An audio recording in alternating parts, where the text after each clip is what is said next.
Good afternoon, everyone, and welcome to the 20th episode of the Daily Attorney Podcast, where, as you know it, we talk to women attorneys all over the United States who are simply amazing at what they do inside and outside of the legal profession.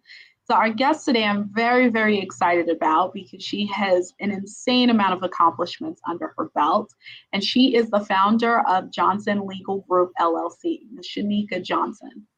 Ms. Johnson has played a vital role in critical case wins for private firms and big governments in our states. Most recently, she even served alongside two of Maryland Attorney Generals as special counsel for former Maryland General Attorney Doug Gansler and current Maryland Attorney General Brian Frosh. Ms. Johnson has served as in-house counsel for the Prosperous Group, a real estate development company based in Baltimore, Maryland.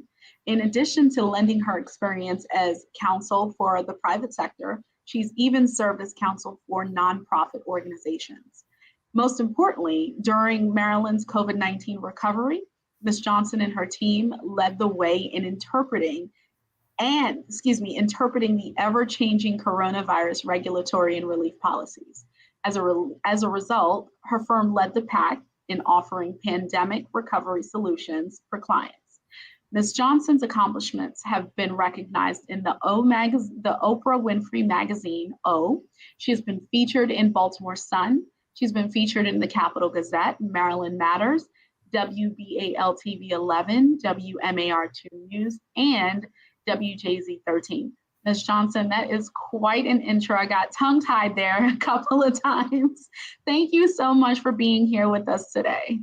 Thank you so much for having me. And I want to give a kudos to you for all of your accomplishments and for creating and nurturing this platform for attorneys to come together, have a safe space, and share our experiences. Thank you. Thank you. It is such a pleasure. The amount of honesty and the realness that we get on here, from laughing your butt off to, total tear jerkers. It's been so amazing. And we're on episode 20, and I hope to do episode 2000 one day. And I just, thank you, because I know our schedules are insane, right? Oh, yeah. So I always thank everyone when they come on here. We do it around lunchtime on purpose. People have their phones, they're tuning in, 30 minutes, we can share some laughter and some wonderful experiences in that time.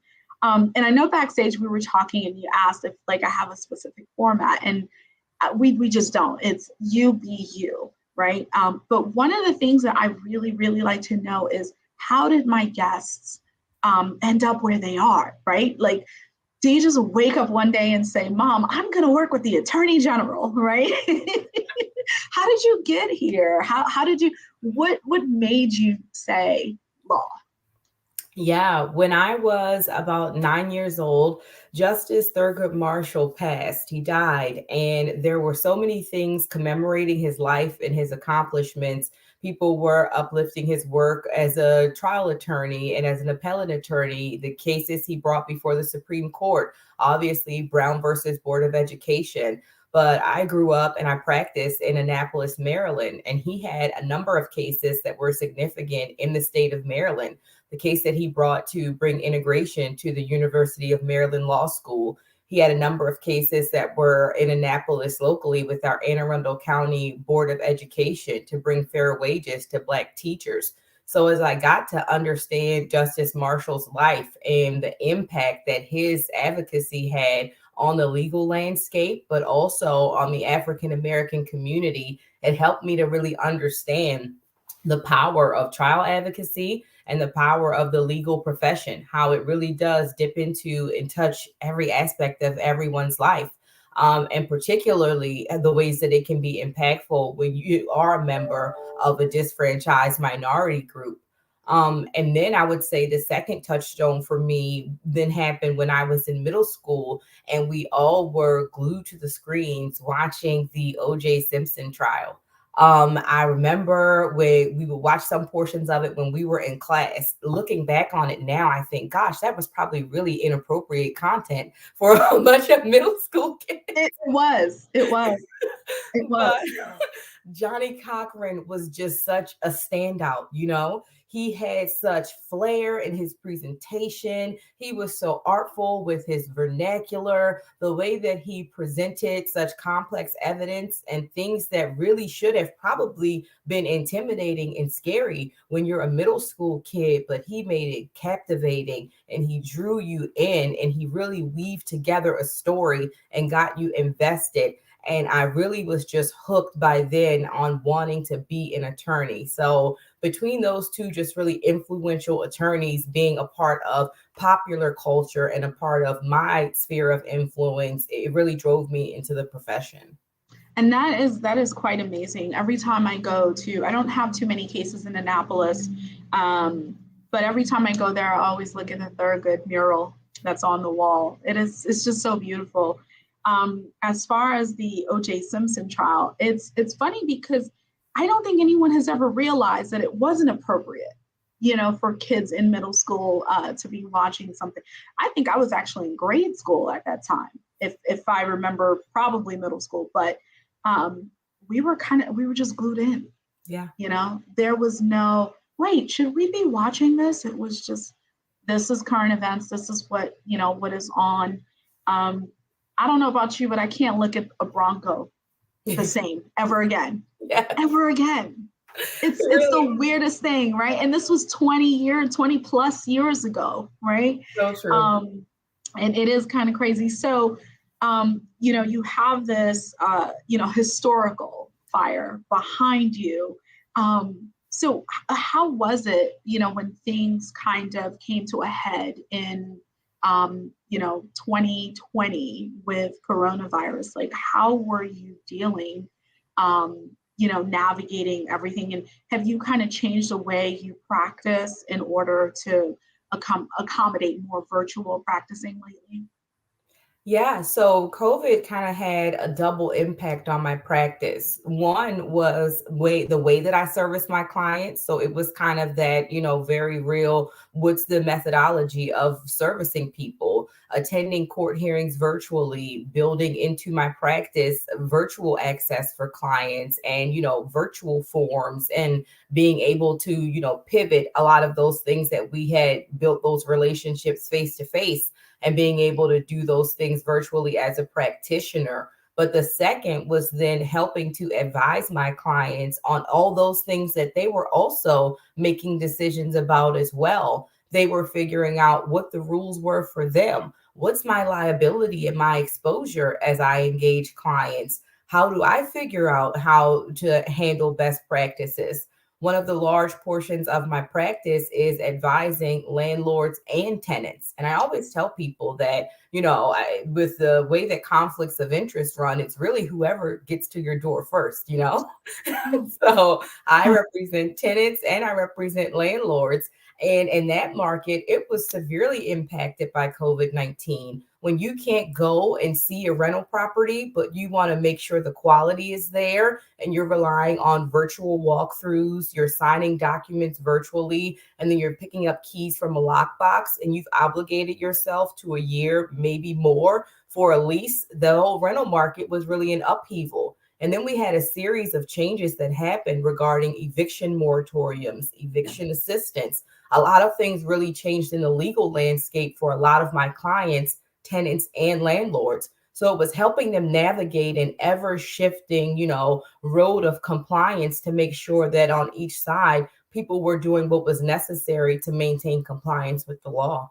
Yeah, and I think that was a scary time, definitely for landlords and for lessees, because I mean, ultimately, individuals who are signing a lease, you don't know what this place looks like.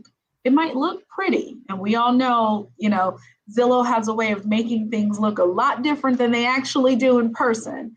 But like you said, when you get there and you realize, oh my gosh, I can't unsign this lease. I think that's a huge deal. I do some work, and I'm not sure if you work with MVLS. I know that I don't do any landlord tenant work. I don't think I'm any good at it. I am always ready to save someone. So if it was up to me, no one would get evicted.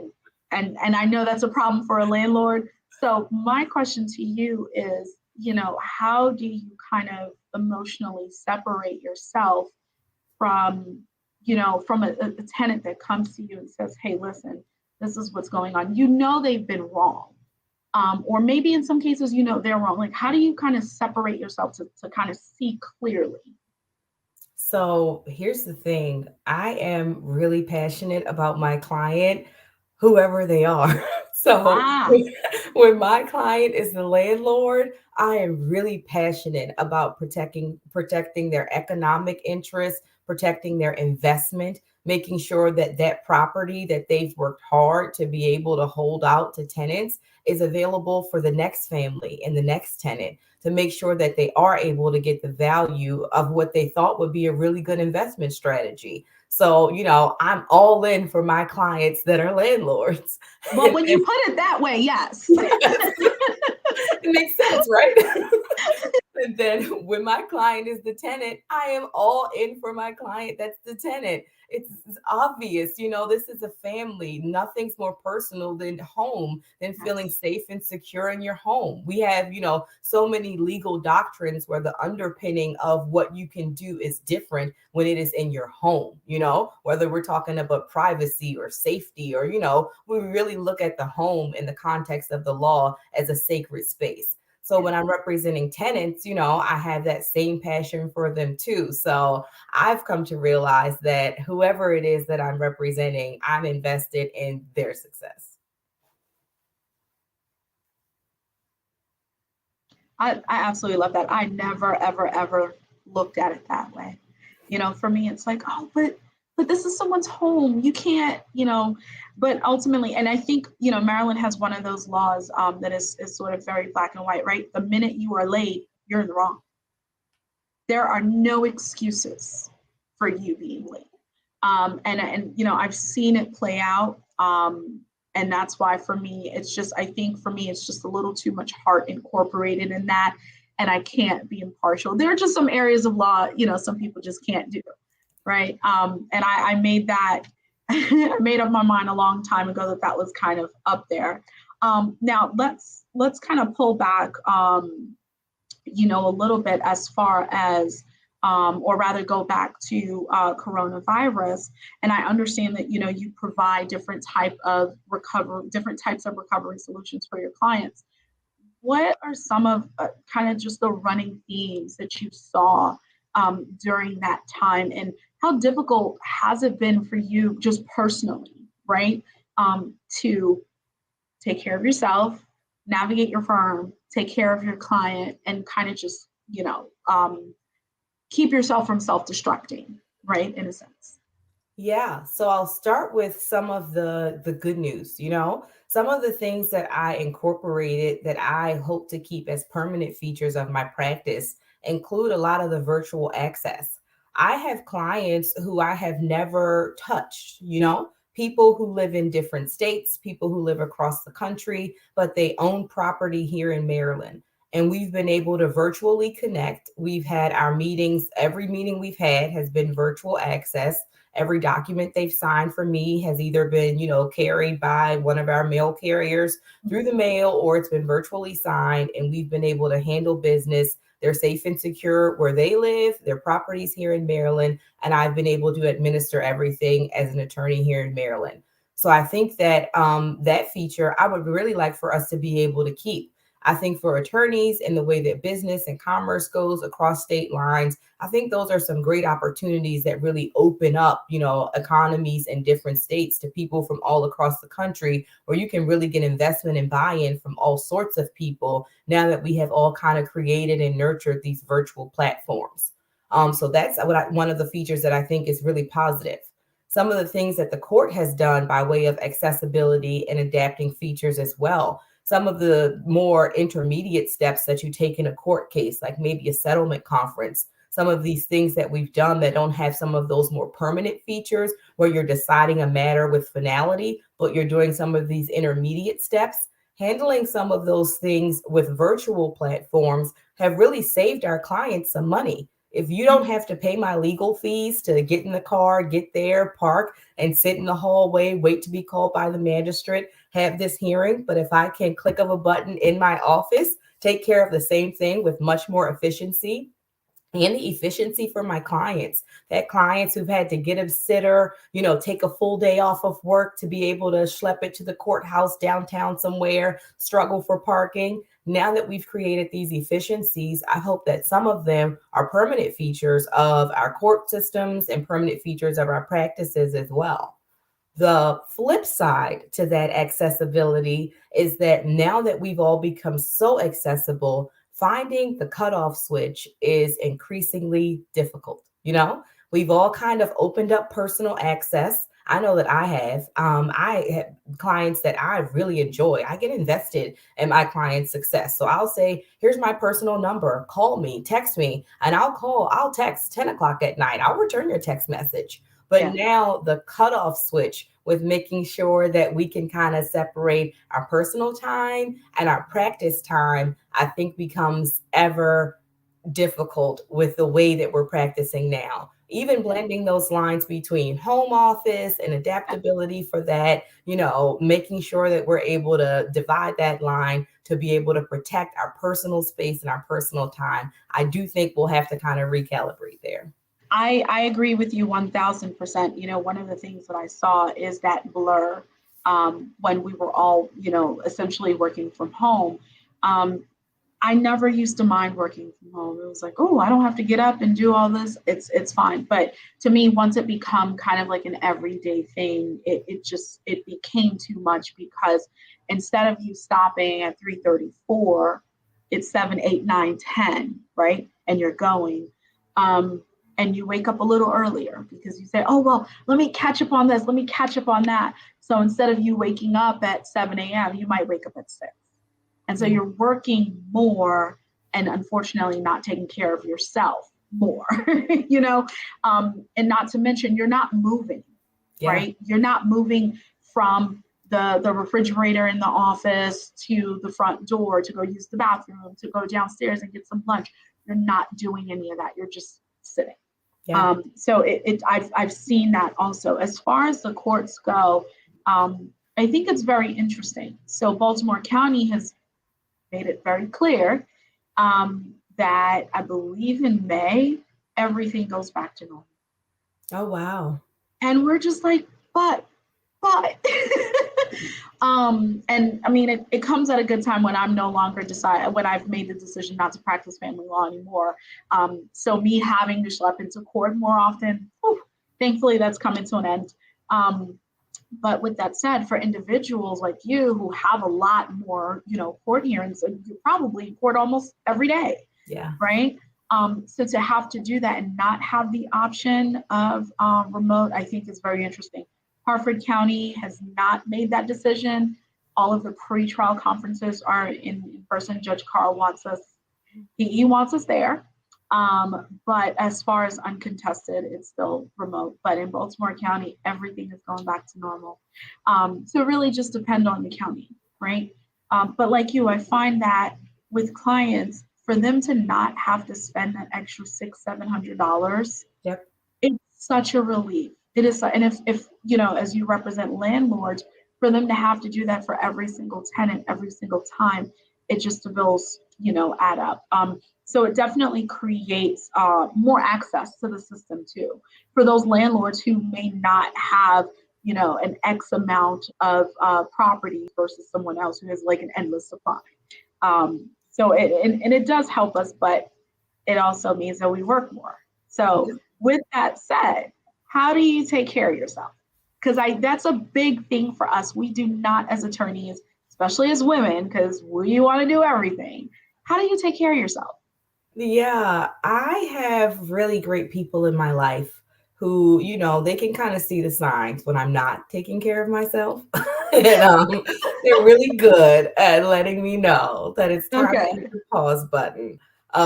So I'm really thankful for my husband, my friends, my mom. I have really, really active, people who are very close to me. I have folks that I check in with daily, obviously my husband. And, if things that, were a long fuse become a short fuse, then he knows.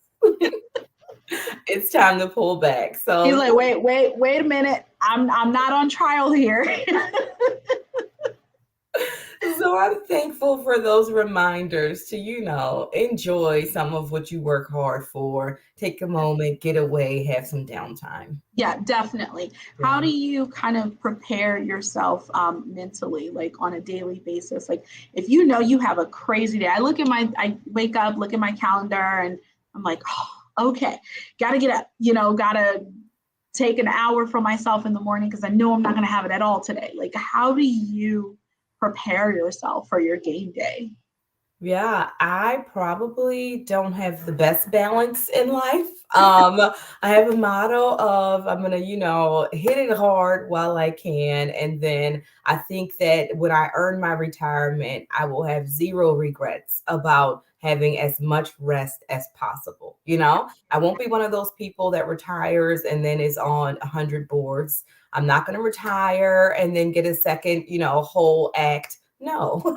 When I get there, I'm going to be very comfortable and very, settled being there. So my motto is I try to get as much done as I can. And then when those opportunities present themselves to rest and recharge, I definitely take them. But when I'm looking at a busy day and I'm planning for stuff, to me, the relief is being able to check that many things off of my list to do. So for me, a day that's really full, that just means that that's 5 or 10 more things that I need to be able to move the ball forward that I can say, job done. And I love that. I really love that. I'm working with a business coach and we're working on just celebrating the actual wins, Yeah. right? I don't know if you suffer from always seeing a glass half empty, like I can some days. Thank you, mother, for that lovely inherited trait. Um, I see some days I come in here and I grind and I work, but then I look at the pile that's still undone and I'm looking at the pile that's still undone, right? Instead of looking at what I've accomplished. So how do you kind of keep yourself from going down that rabbit hole? Yeah, I think my personality, and I think it lends itself to the legal practice too. I think I naturally am a person that's always looking at the next challenge, at the next Yep, thing that's ahead. And I yep, think that kind of forward looking perspective, it kind of keeps me leaned in and engaged in what's ahead of me. So I'm really thankful for that because in the law, you can take it in the teeth some days, you can try your hardest and you can come up against a judge that for whatever reason, they're not seeing it for you on that day. And you can walk out of court and you can really feel, very kicked and defeated. So I think the fact that I have this internal drive that keeps me really focused on what's next has really served me well because when I've done great, I haven't, developed a personality that's made it so that I didn't want to keep working hard. It didn't make right, me say, oh, I've got it all together. I right. wanted to keep going. And when I've had days that have been tough days, it didn't keep me stuck in those tough days. It really has, said, keep going forward. Yeah, and I think that is important. All lawyers, from at least from my experience, have type A personality, right? We are all just let's go. We got to get this done. Boom, boom, boom, boom, boom. But one thing I'm learning though is to celebrate. Yeah, I am so quick to celebrate other people's wins, it's true. but needing to celebrate your own, no matter how big or small, I think is so important for us as brown women and just us as humans in general. So that's one of the things that I've learned. As this comes to a close, I really, really, really want to ask you, what impact do you hope to have, on your clients and on your community at the end of this lovely journey? Yeah, that's a great question. I remember when I first went to college, I went for a major that wasn't anything related to the law. I remember after having all of this inspiration and really wanting to be an attorney, having that last minute doubt and thinking, can I do that? Every person that was an attorney in my city was not a black girl with hoop earrings and curly hair. They look the exact opposite of that. So my last minute doubt led me to second guess my ability and choose something that I thought was more attainable for me. And it didn't take long for me to say, forget that, and to take the chance on myself of going into a major that would position me for law school. So I hope that me being an attorney and being in this field gives somebody else the confidence to not make that stutter step, but to go right after what it is that they really want to do and they're really inspired and positioned to do. Because Black people need attorneys too. And we hire attorneys. We are subject to the law. We need the benefits, rights, privileges, and protections of the law. Sometimes we need it the most. And we need attorneys who can speak to us and represent us with passion and compassion. So I hope that as we are inspired by Justice Ketanji Brown, inspired by our Vice President Kamala Harris, as we are hearing and digesting these different names, that somebody will see Shaneka Johnson as an attorney, and they will understand that this profession is wide open for everyone who has the inclination. Well, I have nothing to say. This is it.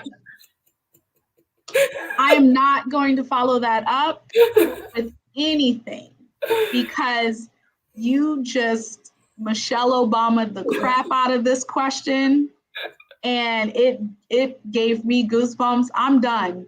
Where can people find you, Miss Shaneka Johnson? Thank you so much. I love this platform. I love that you have created this. This is really fantastic. I wish I could have done something. Yeah. Years in the making. I was so afraid, like you just said, of just stepping out and just being and showing people this is me. I'm goofy, I'm happy, I'm all these things. I'm a mom, but I'm also a zealous advocate, and I'm a kick-ass attorney. I just didn't want anybody to see it.